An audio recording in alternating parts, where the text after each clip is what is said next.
မနေ့ကသွေးစင်ထားတဲ့အဖြေကိုဆေးရုံတစ်ခုမှသွားယူပြီးတော့မှဆေးသွင်းမဲ့ဆေးရုံသွားအဲ့လိုမျိုးဆိုတော့ဆရာဝန်တွေ nurse တွေပဲပြင်ပန်းတာအလုပ်ရှုပ်တာမဟုတ်ဘူးတော့စီးကုခံရတဲ့လူနာတွေနဲ့ဆရာဝန်ကြီးတွေကိုဘုကင်တင်ရတာနဲ့သွားဆောင်ရတာနဲ့နောက်ပြီးတော့ဆေးသွင်းရတာတို့ဓာတ်မှန်ရိုက်ရဘာလို့ညာလို့ဟိုသွားဒီသွားနဲ့ပြင်ပန်းကြတာမယ်နော်အဲ့တော့ပြန်လာတော့သူကညီးစီစီနဲ့လေရေချိုးဖို့ကလည်းည8 နာရီဆိုတော့ဒီအဆင်မပြေတော့ဘူးအဲ့ဒါနဲ့ပူစက်ပူလောင်ဖြစ်ပြီးတော့အိမ်လို့မရဘူးအိမ်မရတော့အဲ့လိုမျိုးရှောက်ပြောနေရတာစိတ်ကိုအပန်းဖြစ်ရမို့နော်အဖေနဲ့သူဟိုဘက်ခန်းမှာအိမ်မပြောဘူးသူ့မှာလေခြေထောက်ကကိုက်တာနဲ့အယူကကိုက်တာနဲ့သူလည်းပဲ stress တွေ tension တွေ anxiety ရှိရမို့နော်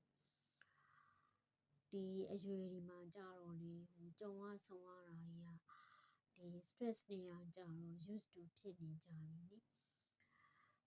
အဲ့တော့အိမ်မပြောမိမဲ့အဲ့လိုမျိုးခြေကုံလက်ပန်းကြပြီးတော့ခြေပြည့်လက်ပြည့်တခါတဲ့အဲ့လိုမျိုးဖြေလျော့ခွေပေါ့နော်အနားယူလိုက်တာမျိုးတဲ့နောက်တနေ့မှာအာရင်နေပြန်ပြီးတော့ပြည့်ဖြိုးပြီးတော့လန်းဆန်းလာစီဖြေလျော့ခွေအနားယူတာမျိုးပေါ့နော်ဆိုပြီးတော့အဲ့ဒါကျောင်းသူဘွားတဲ့ငါစောင်းတုံးမှာဖတ်ဘူးရဲ့ဆိုတော့အခုလေအဲ့လိုမျိုးဖြေလျော့ခွေပြီးတော့အနားယူအောင်ပေါ့နော်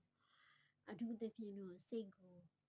အနားယူတာလူကအိတ်ငိုက်နေပြီအိတ်ချင်နေပြီပင်မနွမ်းနေပြီဒါပေမဲ့စိတ်ကမအိတ်တာဘူးနော်စိတ်ပန်းနေတာအဲ့ဒါစိတ်ကိုဖြေလျော့ခွေအနားယူတာမျိုးပေါ့အဲ့လူကတော့သူအရန်အိတ်ငိုက်လာတဲ့အချိန်ကြရင်အိတ်ပျော်သွားလိမ့်မယ်ဒီအိတ်မပျော်တဲ့အတွက်ကြောင့်ဘာမှစိတ်ကိုထပ်ပြီးတော့ tension တွေ stress တွေမထားနဲ့ပေါ့နော်အဲ့ဒါကြောင့်မို့တို့တွေကခဏခဏဖြေလျော့ခွေအနားယူတတ်တယ်